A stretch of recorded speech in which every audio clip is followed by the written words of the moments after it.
comic creators, artists, writers, world builders, this is your call to action. Here at Talking Comics, we love diving into the stories behind the stories.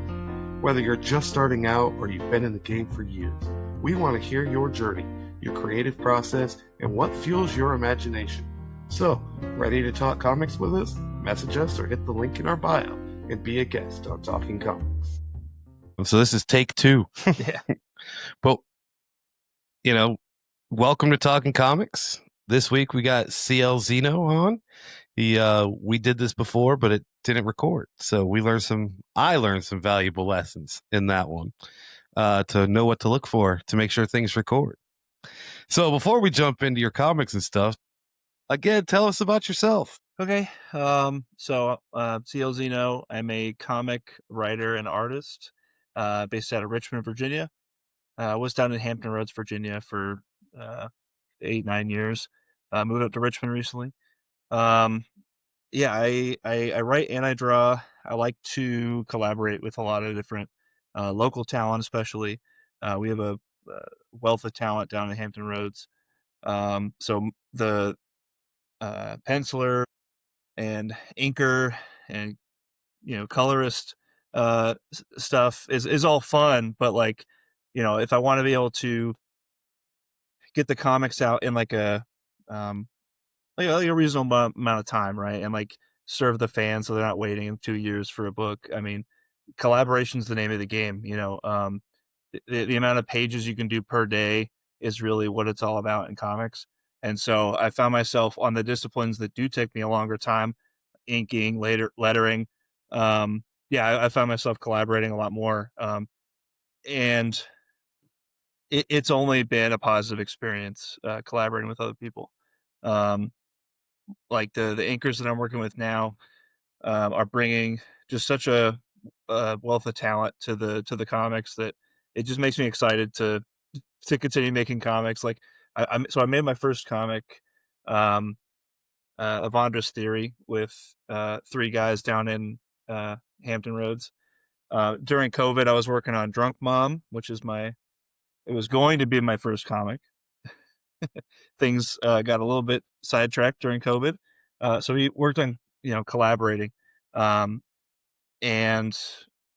yeah, like that process is a whole, is a whole artistic journey that you go on, right? Like, cause you have a creative vision in your head, how the characters I want them to look.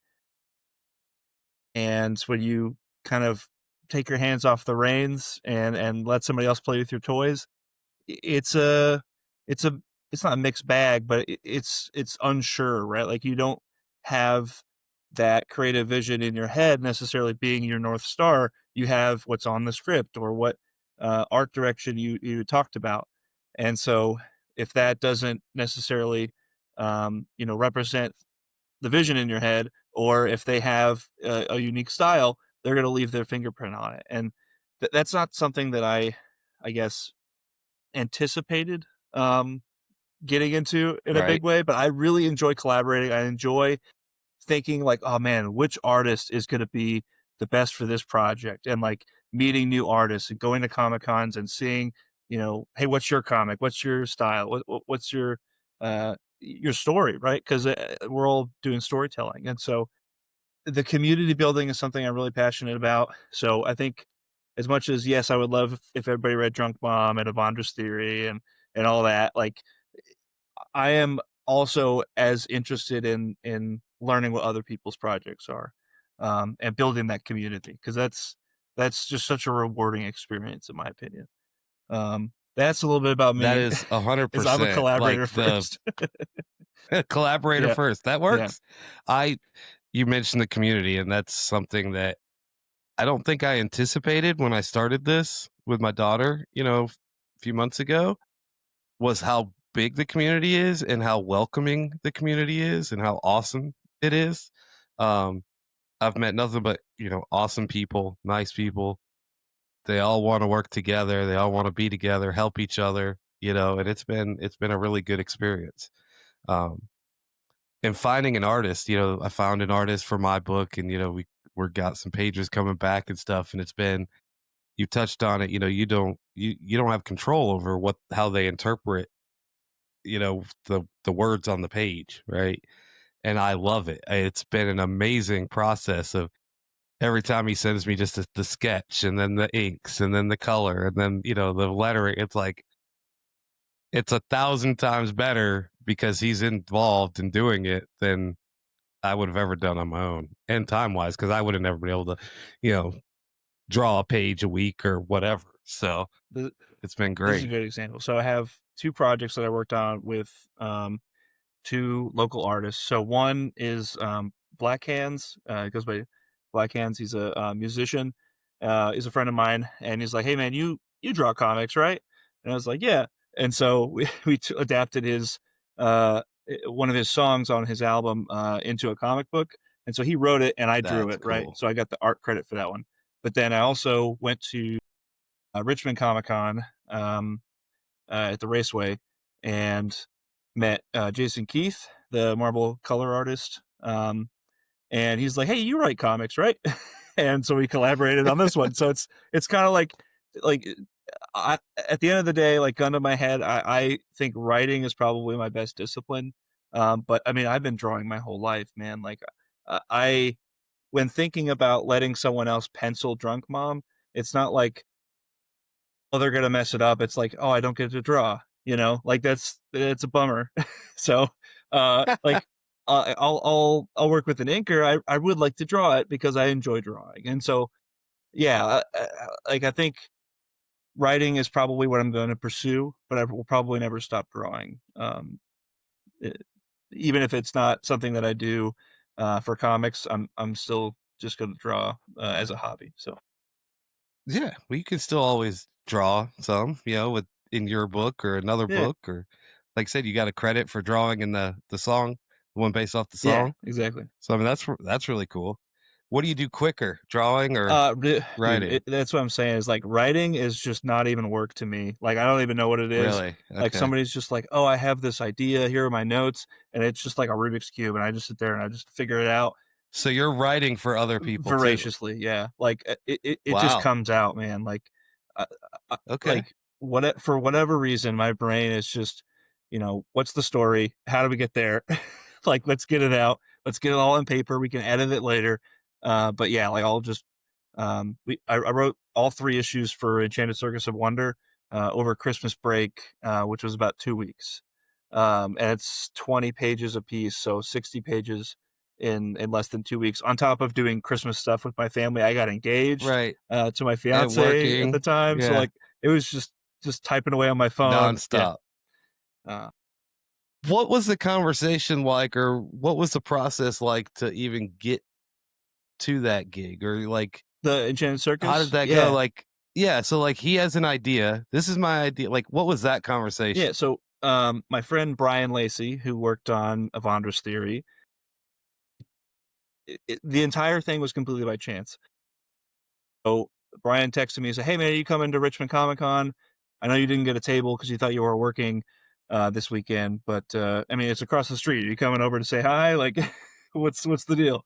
And I was like, "All right, I'll go." It's like what, $5-10. So yeah, I'll go. And I knew Jason Keith was going to be there. I'm a big longtime Marvel reader, so I knew the name. I knew a couple books that he had worked on that I was like, yeah, well, that's pretty much the only thing that I um like want to do at a Comic Con as a fan is like get some comics signed, meet. I met Jim Shooter last year before he passed away. Got Secret Wars and all that, and talked to him. And it's just like that's why I would like to go to a Comic Con because I'm a big comic reader. So I brought some comics for Jason Keith to sign, some Avengers stuff that he had done, and I was like, okay, yeah, how much for the signatures? Just kind of being a fan. And I was like, oh, okay, yeah, awesome. That's great. Thank you so much. I also make comics myself. I'm a writer. Um, and trying to be an artist, but I'm really more of a writer. And he's like, oh, cool, cool, cool. Yeah, I have the Cosplay World Convention in Richmond that I run. I was like, oh, cool, that's awesome. I'll have to check that out. And then it turned into, hey, I have these mascots for the show, and I always wanted to turn them into a comic. and I'm kind of looking for a writer, and I'm like, oh, I mean, if you've got characters and you just need a script, like that sounds pretty easy. I'll do that for free. Like I'll just it would be great to you know just collaborate, and it just happens that Right. organically to where if you I think if you vibe and with somebody creatively, you just kind of fall into these practices of creating together. Whether it's the guys on Evandra's theory, we just oh, what if we did a multiverse sci-fi thing? We love Star Wars. Let's do Star Wars meets Spider Verse and mash them together. And yeah, it just happens. It like that's the thing is like being open to possibilities is really something that is probably the most important in comics or just any art in general.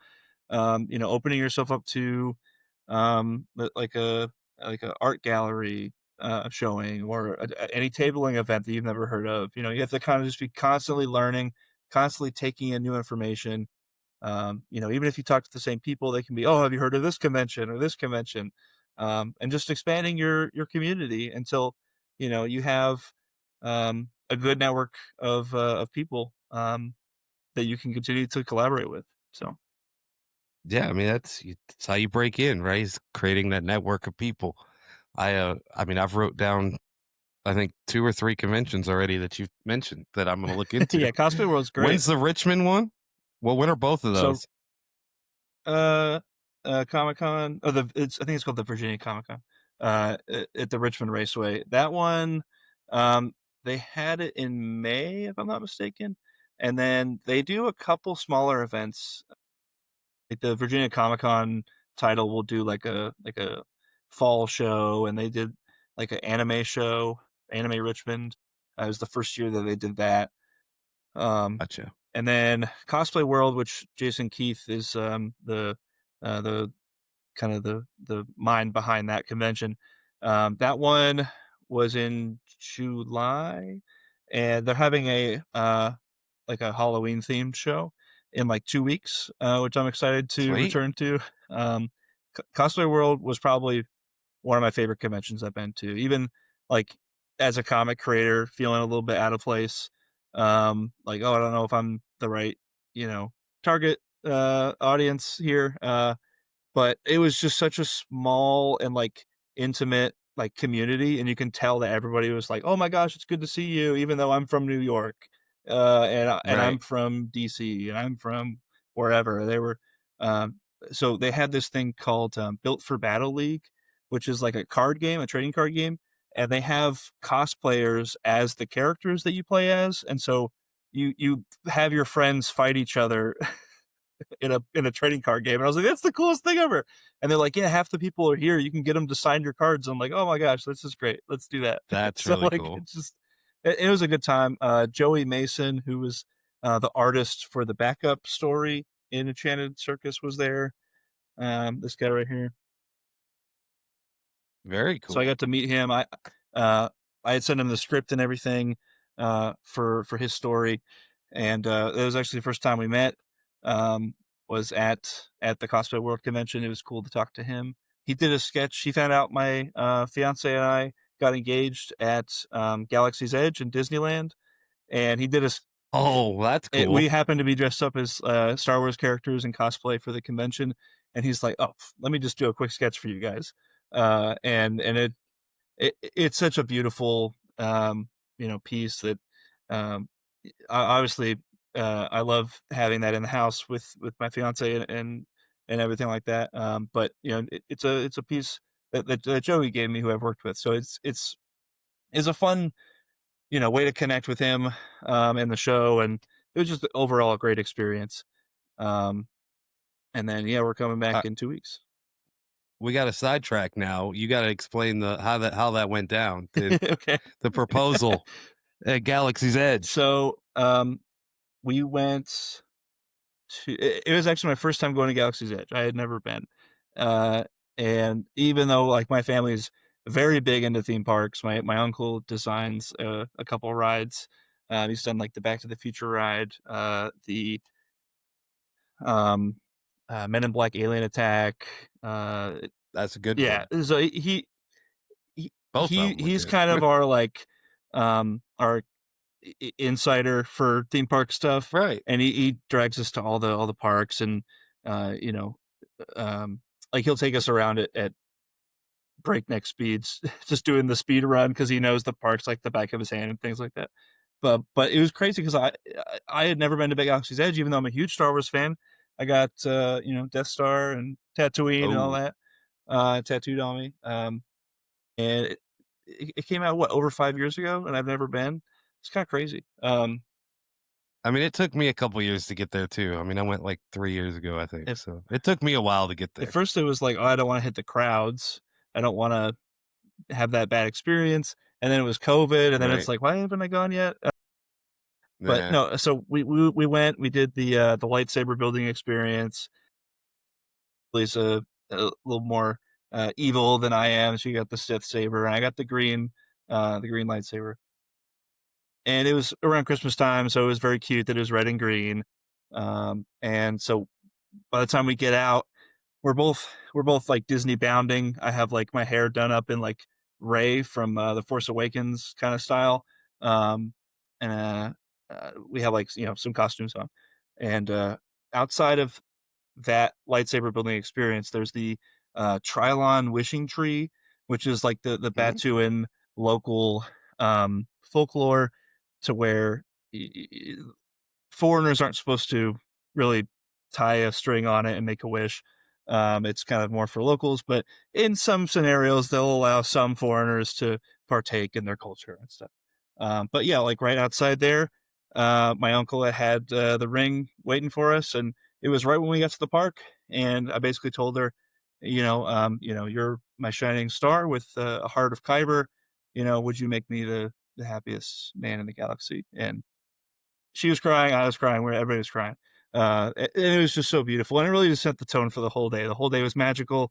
I wanted to make sure we got that out of the way, so she just had the best day ever. Okay, so you did it Yeah, first. Okay, it was pretty early in the morning. Yeah, that could have been the best day or the worst day at the yeah. park. We had talked about just in general getting Right. engaged, but not any Not timeline anything or official. anything.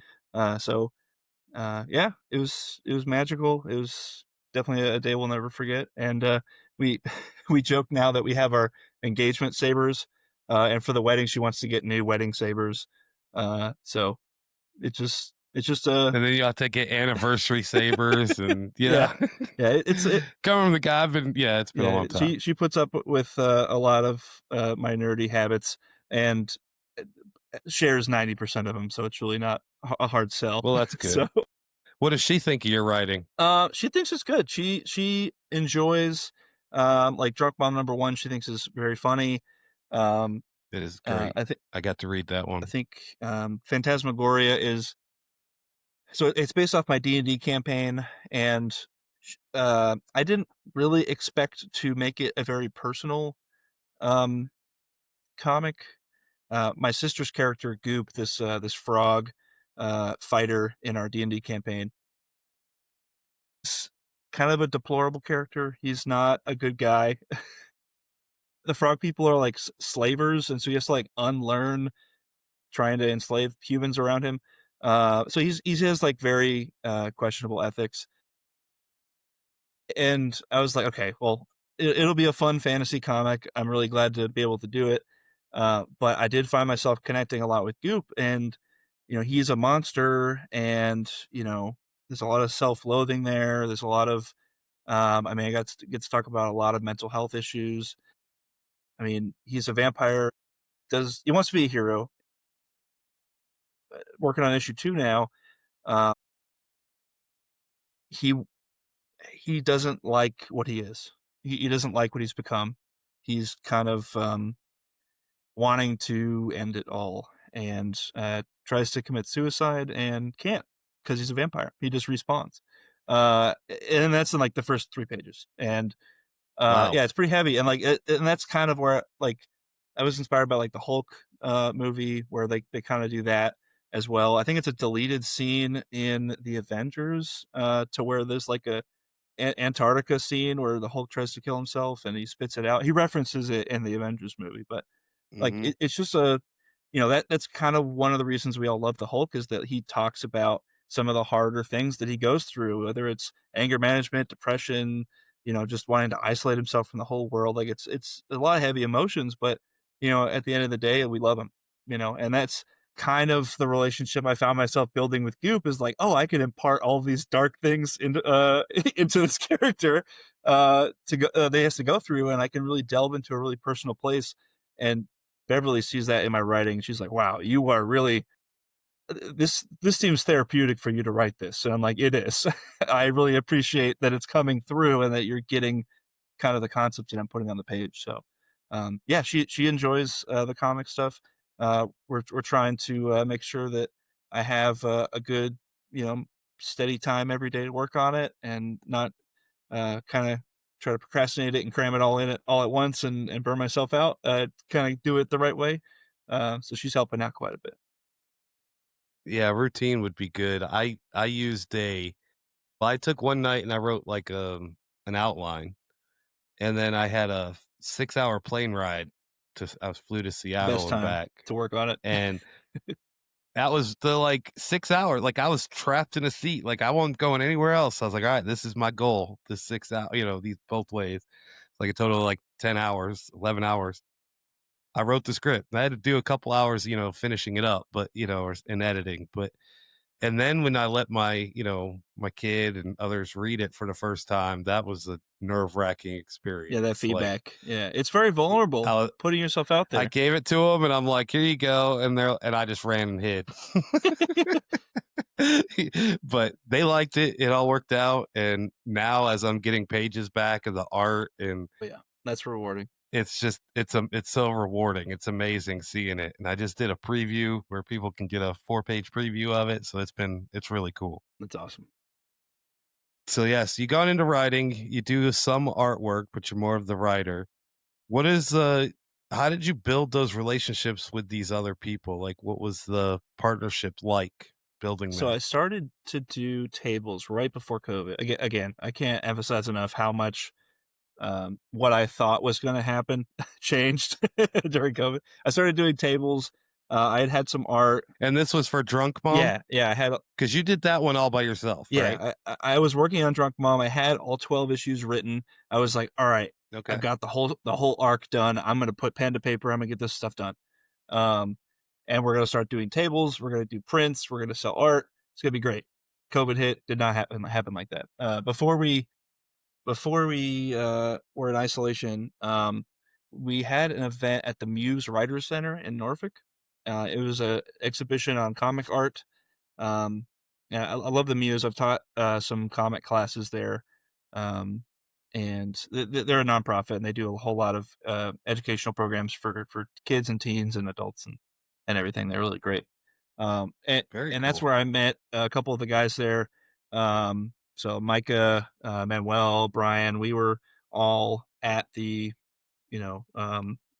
exhibit. There's like an opening, and so we all did PowerPoints about our art and our comics and things, and and then COVID happened, and so it was like, oh, let's keep in touch with our comic community, and it turned into, man, being in isolation is not the prime drawing time I thought it would be. It's kind of a bummer.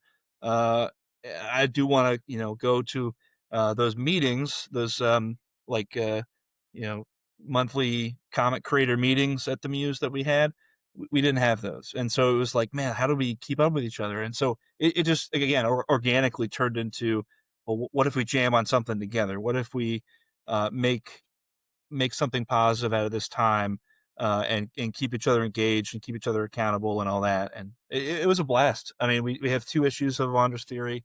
Let's see, what's the other one? There. All right. So yeah, issue 1 and issue 2, and they're sci-fi multiverse anthologies. So as the characters go through the multiverse, there's a different art style in each universe because there's a different artist that works on each story. And so That's cool. this one crosses over with Drunk Mom, so you get to see some of the Drunk Mom Oh, there she characters. is. Yeah, with the Evandra's Theory characters, and that's kind of the pitch for the whole book is, okay, well, we have these indie properties. How do we tie them together?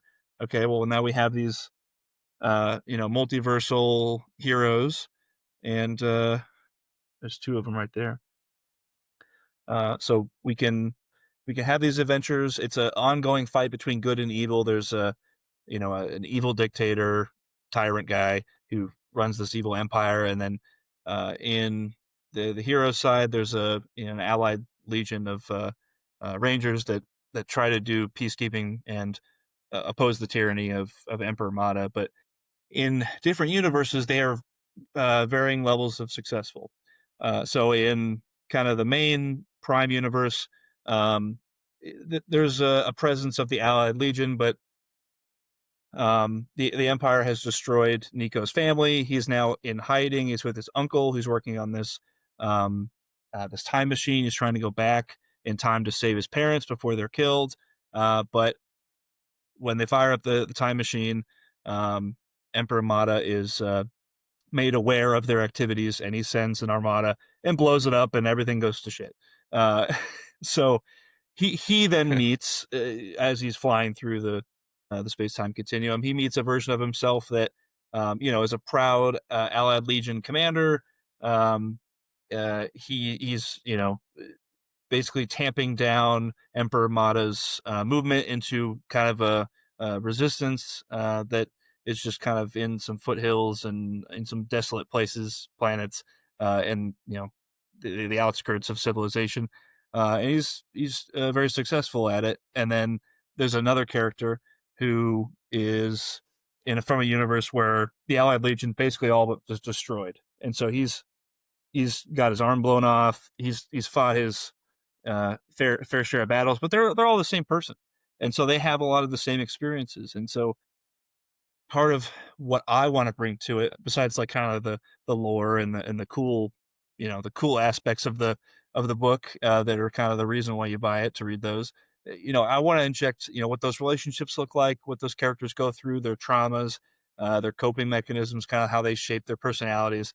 So Nicodemo, who's from the desolate universe, he's very isolated. He's a tough nut to crack. He's very sarcastic, and that's kind of a trope that I love, to where like he's got a lot going on, but everyone in his life's trying to get him to open up, and he just won't, and that you want to know that they're a big softy, but you can't show it. And that's a fun character to write, it's like a Han Solo that we all love, that he's got some demons, but he deals with it the best he can. And one of the themes I think all through a lot of my comics is like talking about male mental health specifically, because I think there is such a stigma about talking about anything to do with mental health for men. 100%. And just opening up, talking about emotions, being vulnerable, those are all in some circles, in some people's opinion, that's a sign of weakness. But one of the things that I love about writing those groups of characters is that camaraderie, right? I was in the military for 8.5 years, and so a lot of the close relationships I have from that time are young men who are having a bad time, and we're all in it together. And that kind of bond you can't really find outside of those those hard times. They really do galvanize you as a group. Those friendships in some cases last forever. So Right. it's a really something I like to focus on, is like that community and those vulnerable moments of male friends asking male friends how they're doing, and getting real and talking about real issues. So And not just saying, "Oh, I'm all right." yeah, I'm okay. Come on, man. Yeah, I'm good. Come on, Whatever. man. We're best friends. Right. So Guilty. Yeah, we're all guilty of that. yeah. 100% guilty. But So just, I just put my head down and work harder, that just bury myself in work and the podcast and my day job, and just don't think about it. yeah, it's a tough thing to write, and I enjoy doing it because, for the way I see it, like I have a lot of stuff that I go through. I have anxiety, I have ADHD, I have a lot of regrets, but I also have I'm a recovering alcoholic, right? 5 years sober. So like there's some struggles that Yeah. I've had, but at the same time I have a great group of friends. I have a fiance who loves me, a great family, and my life is just so you know, rich and full of joy and love and laughter that that stuff doesn't really bother me most of the time. When I do, I know that I can count on them, uh, and Right. and I would love to be able to impart what I've learned, uh, and hopefully it helps somebody else. Right? If I can help somebody just by talking about some of the hard things that I've gone through in a fun fantasy or sci-fi Comic. comic, Yeah. great, and that's really one of the things that people enjoy about your comic, right? From a writer's perspective, is that like you have to be vulnerable enough to let them fall in love with those parts of you that maybe you don't love yet. And like if you're saying like, oh, I struggle with thoughts of suicide, right? And that's a tough topic, but Darren, the Black Hands artist. I mean, he talks about it as well. And so, he's somebody in my life that if I knew I was struggling with something, I can say, "Hey, man, up, you know exactly what I'm going through. We've talked about it." And he's in that network, that community, that support system that can help me out if I need to. And just even if we're not having you know a crisis, we do know that we have that relationship and that mutual understanding, and that does strengthen our friendship. And so I mean that's really what I want to accomplish with my art, with my writing, is to make people feel like they're not alone, like they're not going through things that are completely unique to them. A lot of people go through, not to minimize anything, right, but a lot of Yeah. people go through the same struggles that I do, and I've read about them in some comics or in some TV show or movies, right? Like Thunderbolts is a great example, right? Like Thunderbolts, um, was a fun movie. It was kind of a safe. Maybe we've seen the plot before, but I mean, the stuff in there makes you fall in love with Yelena. It makes you really empathize with her and connect with her on an emotional level. She feels some of the things I feel. She's talking about it. She's having a hard time. What's that song? It's uh, bad girls can have bad days too, or something like that. Um, so Yeah. Something like yeah, that. Yeah. yeah.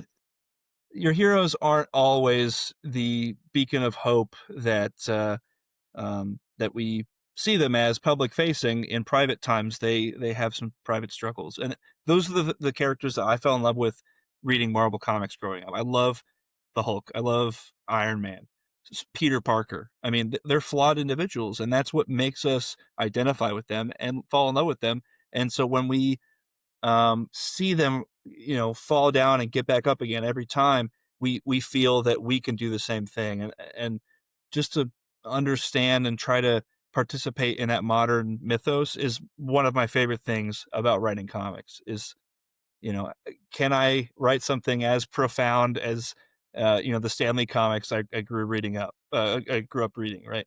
Um, that's just a fun challenge to me, is to to write superhero comics. That's what I love. That's the genre I love, and I always try to write a comic that I would love to read. It's a good point. Yeah. Mine's not really a superhero comic. Kind of, a little bit. Maybe he's a superhero. I don't know. You have to read it and find out. I'll send you the preview. Nice. So, what advice would you give to inspiring creators or artists, Okay. creators in Yeah, general? so, on top of the building community and stuff we've been talking about, um, pay your artists, number 1.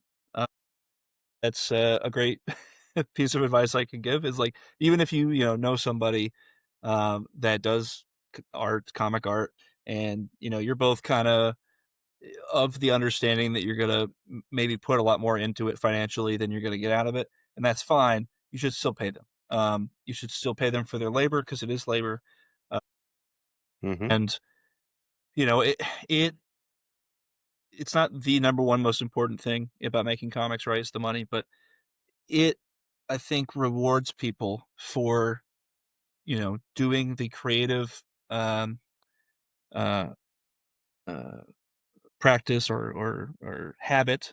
And you want to reward that. You want to get people creating. You want to make it worth their time. You want to, make the world that you would love to see. And in that world, we're all reading comics. We're all making art. The AI isn't making art. We're making art. The AI is doing my job, uh, and I'm working on my comics. Um, so like that's really, it seems like a small thing to do, is like, oh, I'll pay you the, $50 a page. And it seems like it's, peanuts compared to what the big guys are paying. But it goes a long way, Hmm. investing in your art is kind of also what makes the comic the highest quality that it can be, in my opinion, right? If you're paying, working indie comic, letterers, color artists, inkers. I mean, they're trying to do this for a living, and if you want to Hmm. be a part of that and you want to support artists, it's a reciprocal thing. If you want people to buy your comic, you got to be willing to hire an artist. It's kind of a Right. it's that community. There's a joke that John Westoff, comic writer, says all the time, which I find hilarious. It's like whenever we're backing each other's Kickstarters, it's like we're sending the same $5 around in a circle, Yeah. which is kind of funny, but also it's kind of true. Like one of the um, most passionate supporters you're going to get for your comic is other comic creators, because they know how much work goes into it, how much love and passion goes into these projects. Everybody's, got a passion project. Everyone's got a drunk mom, right? Right. The the the comic that I love and want everybody to read, that's everybody's got that. And so we all know kind of what that relationship is to your art. Um, so yeah, like if for nothing else, just meeting people and getting to read their comics, is getting to know them. And so, um, that's, if your friend is an artist, I think you kind of owe it to them to read their art, like to read Right. their stuff, to check it out, to support it. It's just kind of a community based, being a good neighbor, being a good, friend. So That's what I've loved about doing these interviews is, I get to read a lot of their stuff, like a yeah, lot of the, I get free copies basically of, digital, yeah, copy of their work and get to read it. And that's awesome. it's something that I would have never found on my own, Yeah, right? Before this. So that's been really, rewarding, I guess you'd say. And I got to meet, incredible people. I met my artist the same way. Like, we did an interview because he wrote his own, and drew his own. And then he did a piece of fan art and sent it to me. And I was like, oh, this is freaking cool. And then he's like, sent me something else. And I was like, why don't you just draw the whole book? yeah, And he's like, sure. So I'm paying him to do it. But, it's so much better. And it's so cool to be able to collaborate with people that I've met in the community by doing this. And then it's, kind of cool. So one of the things I was going to ask you about. We are beyond excited to share the Chronicles of Panel P, a brand new comic coming in early 2026. Written by Talking Comics podcast host AJ Reimann and co-written and illustrated by Mike L. Jure, Torque Arts Comics. Panel P is a heartfelt comic about courage, imagination, and the hero within.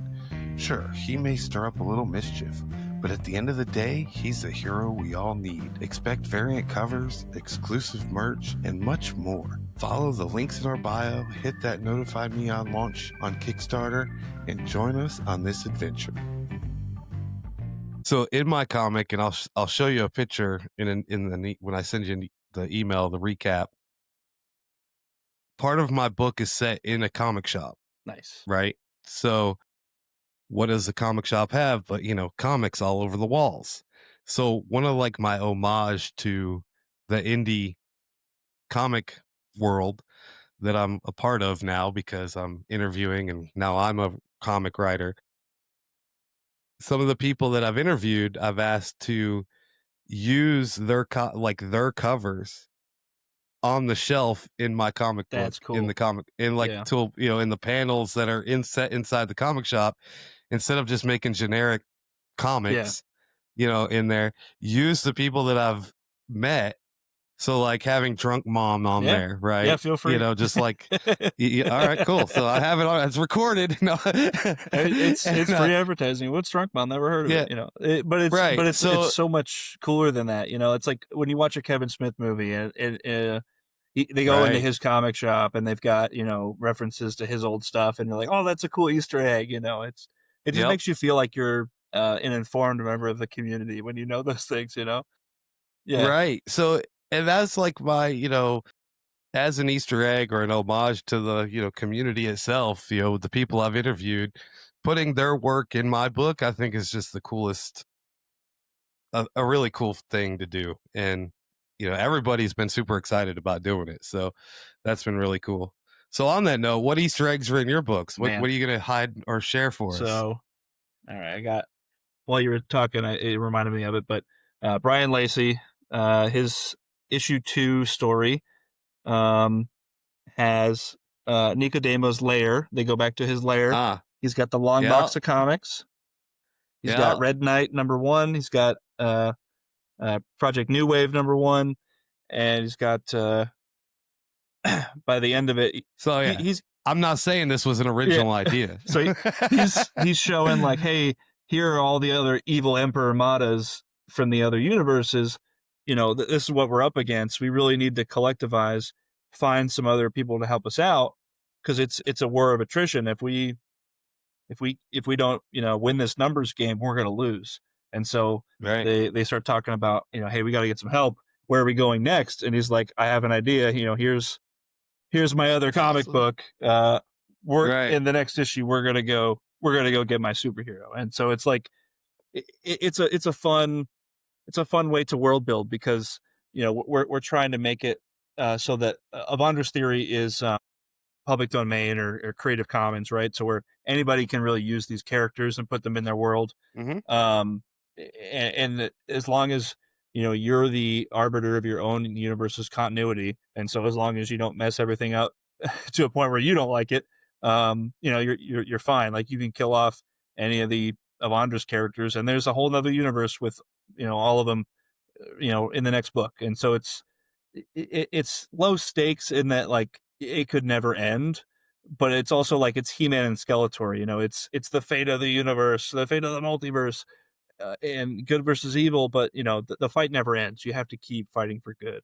Even if you have a small victory, there's another one on the hill, on the horizon. So yeah, it's fun. Yeah, that's fun. That looks fun. That's awesome. And I think mine's more kind of like a, I don't know what the right word is. It's like, you know, like my North Star, or like just trying to bring it into existence that, you know, one day, you know, I'll have a comic shop, you know, named that Talking Comics or whatever. And it'll have all of these books that I've interviewed, all these people's books in my store on the shelf. You know, that'd be kind of cool. So that's kind of like my hope, my retirement, I guess you'd say. That's a whole nother level of community building, where you get to Hmm. know all the, you know, comic book owners in your community. Up in Harrisonburg, Virginia, Chris Barcombe. I mean, he owns the Secret Lair, and I mean, he I think wrote and had an artist on his book that I think he's done making comics, but he still loves and supports the indie comics community. So he carries a lot of indie books in his store, and That's it's awesome. like we all have a small part to play in the community. You know, we all can't do it all. Um, Not at by all. ourselves. You know, like I did Drunk Mom #1 all by myself. I the only credit on there is me, but There you it go. almost killed me, dude. Honestly, I would not recommend it. like Right. like I had such a bad time inking and lettering, and like those are things I do not enjoy. And I think having an inker and letterer on issue 2 is basically out of survival. Like I don't I don't know what if I can continue making comics if I keep doing it this way. You know, like just letting other people into your community is some one of the best decisions that you can ever make. You know, is to go up with your brand new book, your first book, and say, "Hey, local comic store owner, would you be willing to put my humble small print, 100 copies book on your shelf? Yeah, man, get in here. You know, That's we're all making awesome. comics. We're all having fun, and Yeah. it's such a great thing to build that community because then when you're out talking about your book, you can say, "Oh my gosh, I don't have a copy on me, but do you know this comic store in our town?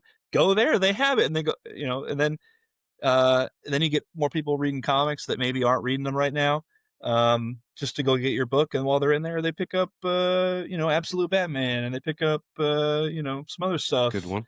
Eh, Thor. yeah, exactly. Like it's just letting people join the fun with you is Right. like you have to kind of be like a Stan Lee figure to where you're always promoting and always like just the industry of comics, right? Like just like, did you Right. guys see the new comic book movie? You guys see Superman by James Gunn? And like you don't have a personal stake in it, right? But like we're all fans. We all love Superman. We all we all love the movies. We're all people. Like the people that make comics are just as big of a fan as you are, of the characters that they're writing. You know, um, they grew up watching the same cartoons and the same movies. We all grew up with Michael Keaton and Christopher Reeve and the old X-Men movies. Like we're all part of it. We're all in it together. So Yeah. I love what you said a couple minutes ago about, everybody has their own small part and what they can contribute to the yeah, community. And, and that's, I hope that's what, I'm doing, helping, trying to yeah. spread the word about, indie creators and just the process and, have fun while we're doing it. And my daughter's having a good time with it too. It's the So, most important part that's been awesome. is that you're having fun. So where are your books available? Where can people go get your books? Zeno.com is my website. I have a store on there. If you're in Hampton Roads or Richmond, let me try to see if I can find a list of all the comic shops. Did not have this Ooh, prepared. Hold on. well, you're fine. I got it. And Let's see. We can. Okay, there we go. Atlantis Comics, both the Portsmouth and Norfolk location, Secret Lair in Harrisonburg, Old School in Hampton, Zeno's Books in Chesapeake, Comic Kings in Virginia Beach, Trilogy Comics in Virginia Beach, Comic Cubicle in Williamsburg, Bella Books Comics and Toys in Virginia Beach, Bender's Comics in Hampton, Cerebral Vortex in Richmond, World's Best Comics in Newport News, Skinny's Records down in Norfolk, Amazing Fantasy Comics, Newport News, Jerseys in Yorktown, Stories in Henrico, Fat Jacks up in Pennsylvania, in Philly, Time Capsule in Hopewell, Virginia. There's a couple others, but that's the major ones. So yeah, if it's not on the website or on a Kickstarter where you're like catching up on some uh catch up tiers where you if you haven't read Evandra's Theory or Drunk Mom or Phantasmagoria, whenever I have a Kickstarter, I usually have all the old comics available the old as a ones. catch up. Yeah. Um. Does that make sense? So What is so you have one lot about to go live on Kickstarter in a couple yeah. weeks, right? So that So we'll one. go into that real quick. So Phantasmagoria is a horror anthology. So this one had 9 stories in it. It's really it's quite a feat. There's I think we counted it was like 19 creators on it.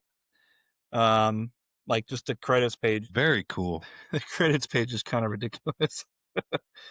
That's awesome. But yeah, there's 9 stories. It's 90 pages. So Guliana Graves, who's kind of like our Elvira, I did the color art on that one. She kind of like takes you through the crypt of all these cool horror stories, and Well, that's very cool. yeah, by the end of it, so you get to read Tales of Goop, which is my story there. And then she's like, "Well, come back next time," and she's just chilling in her pajamas, which was really fun to work on. And so yeah, issue 2, she's taking us through a whole new shop of horrors. So that was issue That was 1? issue 1. Issue Okay. 2 has Goop returning, and we have a ton of new stories that are completely unique. New creators, new stories, new ideas. So there's just, if you're into horror, just in terms of like the number of pages per dollar, it's probably like the best value for a horror comic you could get. I think issue 2 is going to be $18. So the preview page is up. So I think we have the cover has each story has its own variant cover, and the standard cover is each of those variant covers featured on the front. And so Cool idea. if you're showing up, if you're a fan of Goop and I want to buy issue 2 and I want the Goop cover because Goop's my favorite. I know CL Zeno. He's why I'm here. There's a my cover is on there with Goop on the cover. But if you just happen to stumble upon it and you don't know any of these guys and you're meeting 20 new creators for the first time, the standard cover has every single one of them featured on the front. It's awesome.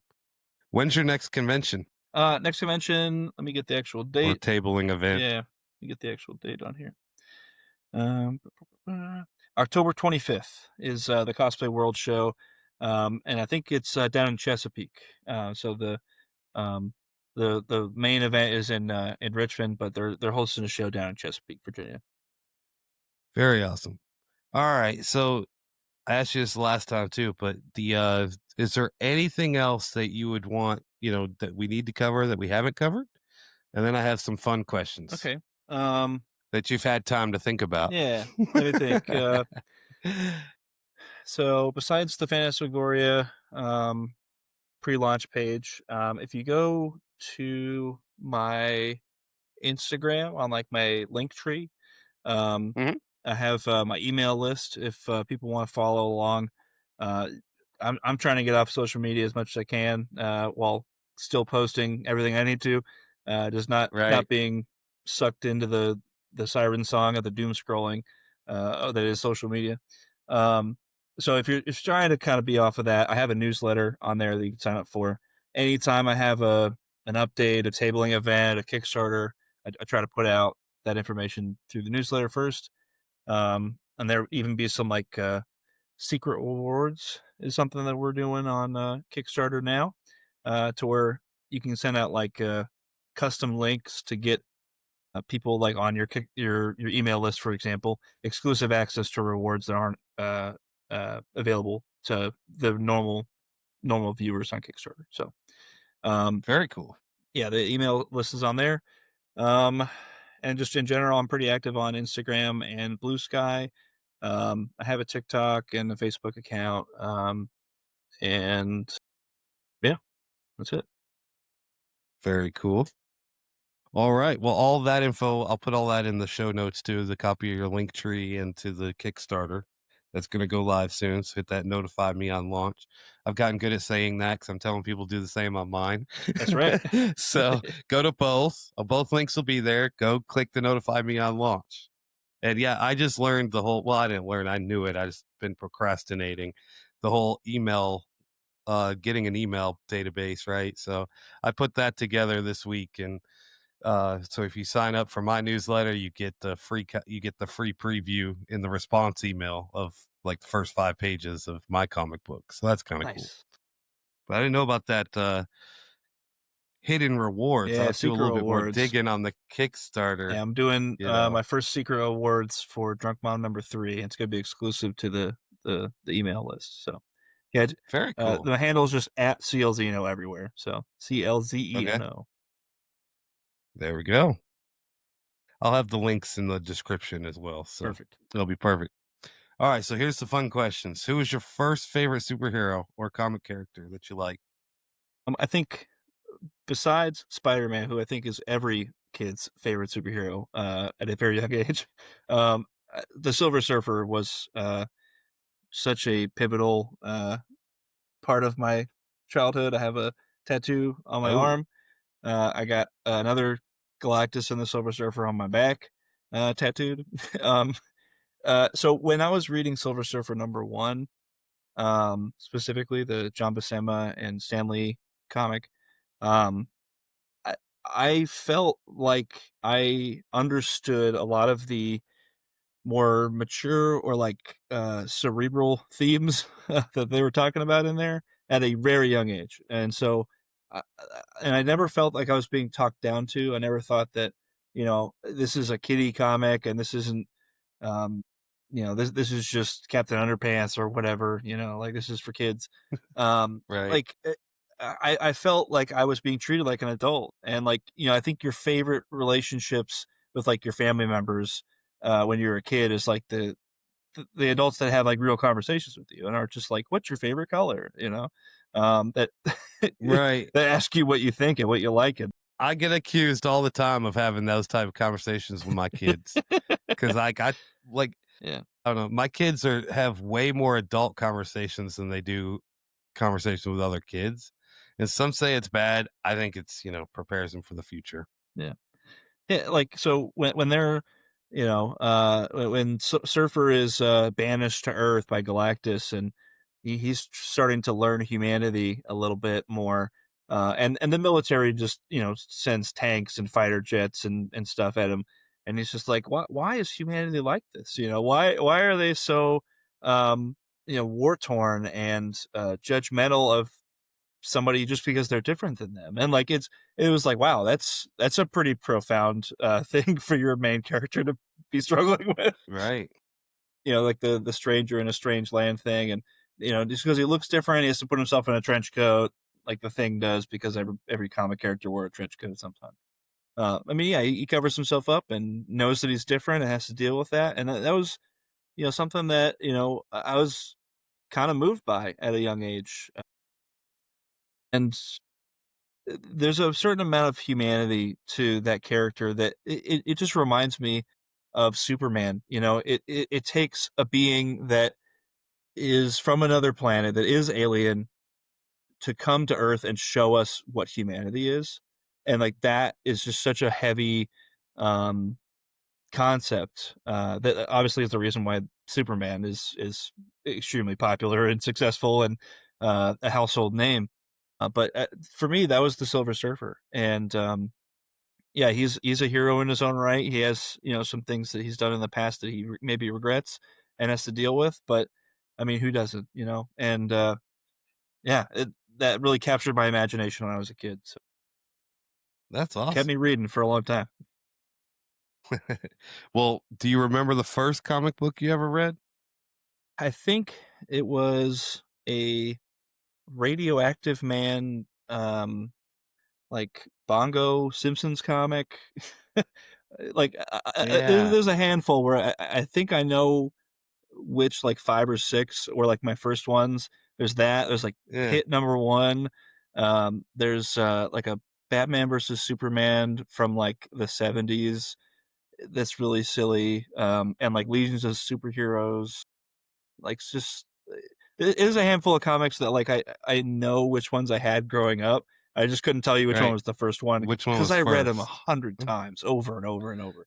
Right. Yeah. Oh, and That's awesome. Green Lantern Mosaic #1 was another one I had Okay. growing up. It was just a bunch of random comics, man.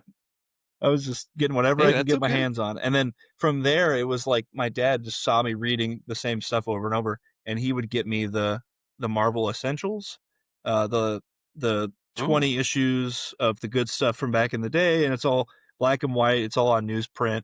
So it's like the Yeah. cheapest way you can make these books. And my dad was a single dad growing up, so he was just trying to get me as much as I could read as he could on a budget. So I mean, it was the Avengers, it was Ghost Rider or Silver Surfer, Daredevil, all of it, just over and over and over and over. Spider Yeah. Man. So yeah, that's what I grew up reading. Was even though I was born in '94, I was reading the stuff from the '60s and '70s. Yeah.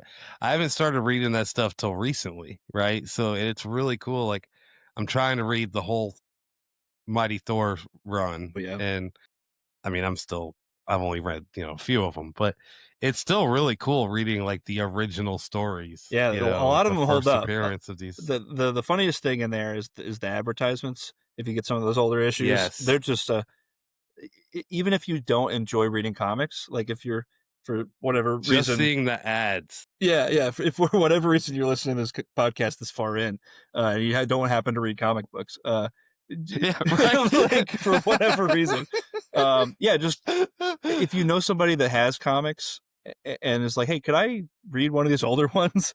Just looking at like, hey, send in 5 cents and 2 snippings from one of our, uh, you know, uh, pages, and you can get a hypno ring, and it's just like it's like the Scholastic Book Fair prize things of the 70s, and they're so funny to watch. They are. Or like They're the magic weight fantastic. loss pill ads, like just all of it. Like it's so funny. Yep, that definitely underrated. If you don't like comics, you can definitely still buy comics for the ads.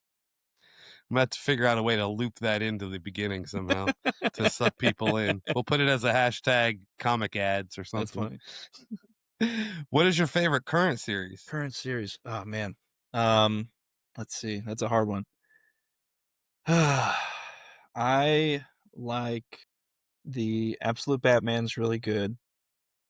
Anything that you know what? I'm gonna say the New Avengers by Sam Humphries is Okay, one of my. I'm not reading that one. It's pretty good. He's one of my favorite writers. He did um the like Dark Knight's Green Lantern Batman when that event was going on. So he created that Dawnbringer is his name. Um, he Okay, did the Star-Lord and Kitty Pryde series and the Star-Lord ongoing series from like 2017, no 2015. Uh, and the part of the Black Mirror event, or is that the right name of it? Yeah, I think it's not Black Mirror. It's something Mirror. Anyway, yeah, it was a otherwise like kind of tame event, but Star Lord and Kitty Pryde's uh, arc in that is phenomenal, and that's why I read it, and I'm glad I did, even if the event was kind of just okay. yeah, That part was the culmination of his whole ongoing series, and in comics, if you don't know, you don't get a whole lot of that in the ongoing series. Continuing into other stuff, they kind of just live for the wayside. So, uh, yeah, very he's true. on New Avengers now, and it is awesome. Awesome. All right, if you could live in any comic book universe, which one would you live in? Um, okay, I think I've thought about this before, and I think my answer that I landed on was the Calvin and Hobbes, to where you get to just get lost in your imagination in a big way. Whether it's dealing with Calvin's imagination, and you come home and he's got the 50 snowmen in the lawn or whatever. Yeah, just those were another. Like I read a lot of the Marvel and DC and stuff, but I also read like basically every Sunday Funny in the newspaper that I could, and I got a couple collections of some of those type of comics in like the wide format books, and Calvin and Hobbes was the one of the ones I read over and over and over and over. So, yeah, just allowing your imagination to take you to some fun places is is why I choose Calvin and Hobbes universe. I love Yeah. that. If you could have any superpower, which one would you choose? Okay. I think I have a. It's hard because like you think about these questions quite a bit, whether it's just talking to other comic fans or whatever, Right. or if somebody finds out you're a comic fan. I think that this is a standard answer that I have, that I've said before. I can't remember when, but I think uh, being able to pause time or like control time is probably the one that I've landed on now that I've thought about it for a long time. um, So it's basically teleportation. If you need to go somewhere and you need to go there Right. right now, you can pause time and then take as much time as you need getting over there. Get there, right. If you need to rest, which with my ADHD, I have the one where I'll forget to eat and drink water and sleep and just put off taking care of myself. So yeah, like just to have a moment to relax and make the world stop spinning for a sec would be really nice.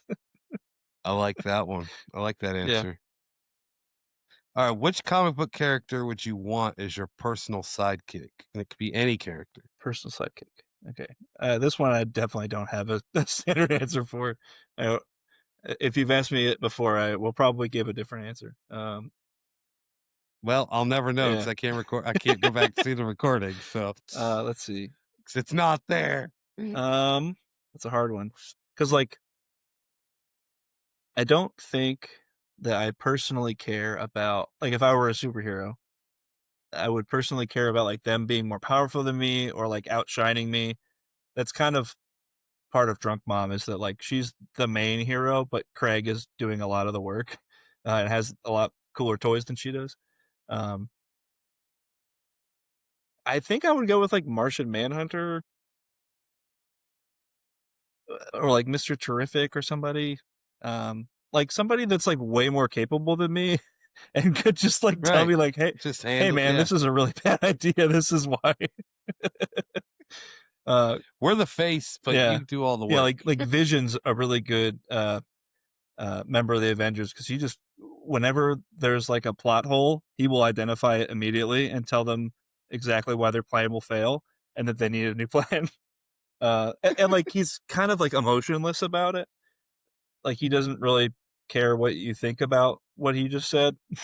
Right. Like it's a matter of fact. He is telling you the truth, and he's trustworthy, and you can always count on him for that. So, yeah, I love the characters that are like androids or like you know uh, they struggle with emotions. Like I don't know if you saw the new Tron Ares, to where Haven't. he It just understands. came out, Yeah, right? yeah, it came out this weekend.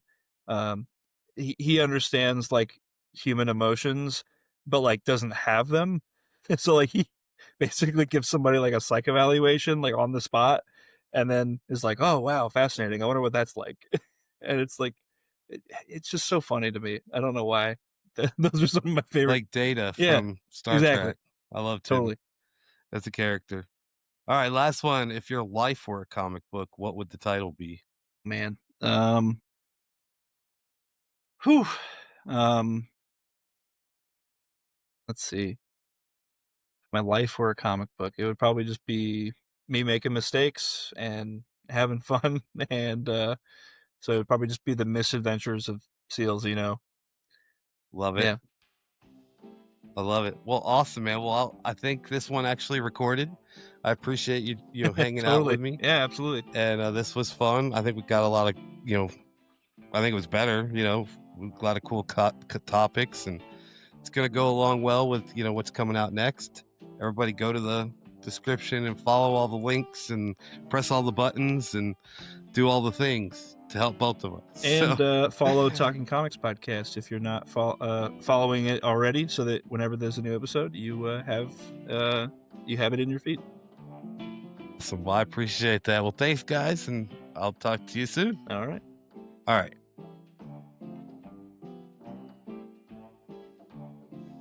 In a world of heroes, villains, and epic stories, Braha, Anakan, and their ultimate sidekick, Panel P, take you on adventures each week. showing off their comic book hauls, Fun trivia and games, honest reviews. and inspiring conversations with creators and consumers who make it all possible. Join in on the conversation. This is Talking Comics. Trying to start a podcast but feeling stuck? At Aquadio, we help creators make waves with everything you need to bring your voice to life. Hosting, recording, editing, and marketing. Whether you're starting from scratch or just need a little help polishing your sound, we're here to hydropower your creativity. Comment on this video or DM us today and let's dive in.